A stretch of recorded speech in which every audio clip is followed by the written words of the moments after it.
People's voice স্টেশনের পক্ষ থেকে সবাইকে শুভেচ্ছা এবং স্বাগত জানাচ্ছি সুমন নূর। আমার দেশ পত্রিকায় একটি শিরোনাম এসেছে, প্রফেসর ইউনূসের লন্ডন সফর ভণ্ডুলে। আহ, সেখানে লন্ডনে যাচ্ছেন সজীব ওয়াজেদ জয়।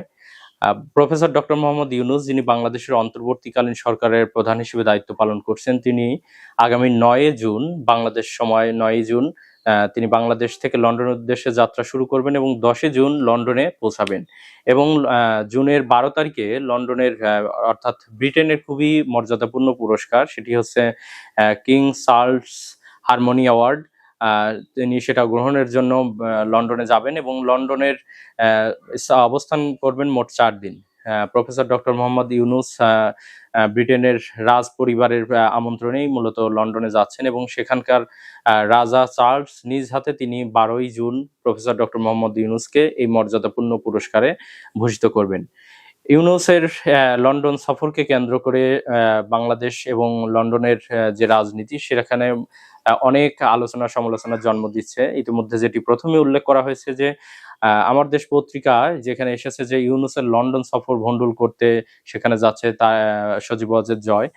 সজীব ওয়াজেদ জয়ের 5ই আগস্টে আওয়ামী লীগ সরকার পতনের পর এই প্রথম আমেরিকা থেকে কোনো দেশের উদ্দেশ্যে যাত্রা করা। এবং আমার দেশ পত্রিকায় যেটি উল্লেখ করেছে সেটি হচ্ছে সজীব ওয়াজেদ জয় সেখানে লন্ডনে যাওয়ার পরে সেখানকার যে আওয়ামী লীগের নেতাকর্মী অবস্থান করছেন, বিশেষ করে সাবেক পররাষ্ট্রমন্ত্রী এবং আওয়ামী লীগের তৎকালীন আওয়ামী লীগের মুখপাত্র যিনি আছেন, ডক্টর হাসান মাহমুদ, আওয়ামী লীগের বিশিষ্ট একজন নেতা ডক্টর আব্দুর রহমান, সাবেক নৌ পরিবহন মন্ত্রী খালিদ মাহমুদ সহ, ভূমিমন্ত্রী সাইফুজ্জামান সহ আরো যারা আছেন সেখানকার নেতাকর্মী, তাদেরকে বিভিন্ন অনুষ্ঠানে প্রায়ই দেখা যাচ্ছে।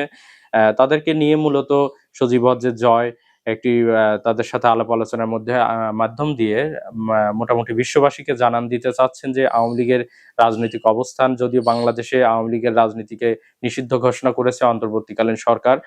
নিষিদ্ধ ঘোষণার পর থেকেই আওয়ামী লীগের যিনি প্রধান রয়েছেন সভাপতি শেখ হাসিনা, তিনি প্রতিবেশী দেশ ভারতে অবস্থান করছেন এবং ভারত থেকে ভিডিও বা অডিও বার্তায় বা মোবাইল ফোনের মাধ্যমে তিনি নেতাকর্মীদের সাথে যোগাযোগ করছেন এবং তাদের সাথে নিয়মিতই দেখা যাচ্ছে যে বিভিন্ন দিক নির্দেশনাও দিয়ে আসছেন। এবং বাংলাদেশে মোটামুটি একদম তোপের মুখে আওয়ামী লীগ সরকার, আওয়ামী লীগ বিগত যে সরকারের কার্যক্রমগুলো ছিল সেগুলো কিন্তু বাংলাদেশের অবস্থান, তারা সরকার খুব কঠোরভাবে সেগুলো দমনের সিদ্ধান্ত নিয়েছে। বিশেষ অনেকগুলো কাজে বা নেতাকর্মীদেরও বিরুদ্ধে সরকার বরাবরই কিন্তু শক্ত অবস্থানে আছেন।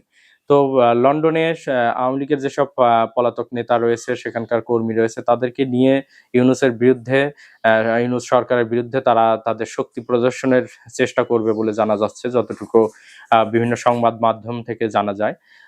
সেখানে সজীব ওয়াজেদ জয় স্থানীয় নেতাকর্মীদের নিয়ে তিনি শুধুমাত্র রাজার যে অনুষ্ঠানটি আছে, অর্থাৎ প্রফেসর ডক্টর মোহাম্মদ ইউনূস যে পুরস্কার গ্রহণ করবেন, রাজা চার্লসের অনুষ্ঠান, শুধুমাত্র সেই অনুষ্ঠান ব্যতীত প্রফেসর ডক্টর মোহাম্মদ ইউনূস যতগুলো অনুষ্ঠানে যোগদান করবেন প্রায় সবগুলোতেই তিনি কালো পতাকা, আওয়ামী লীগের নেতাকর্মীরা কালো পতাকা প্রদর্শনের পাশাপাশি বিক্ষোভ করার কিন্তু প্রস্তুতি নিচ্ছে।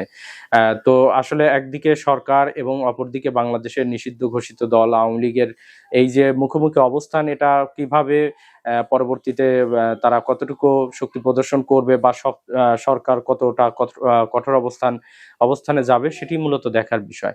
এর বাইরে তারেক রহমান এবং ডক্টর ইউনূসের যে বিষয়টি কিছুদিন আগে লক্ষ্য করা গেছে, সেটি হচ্ছে তারেক রহমান কিন্তু খুব শক্তভাবে যেটি তার বিএনপির অবস্থান বর্ণনা করেছেন যে ডিসেম্বরেই জাতীয় নির্বাচন হতে হবে, এটি এক ধরনের সরকারকে আলটিমেটাম দেওয়ার মতো বলা চলে।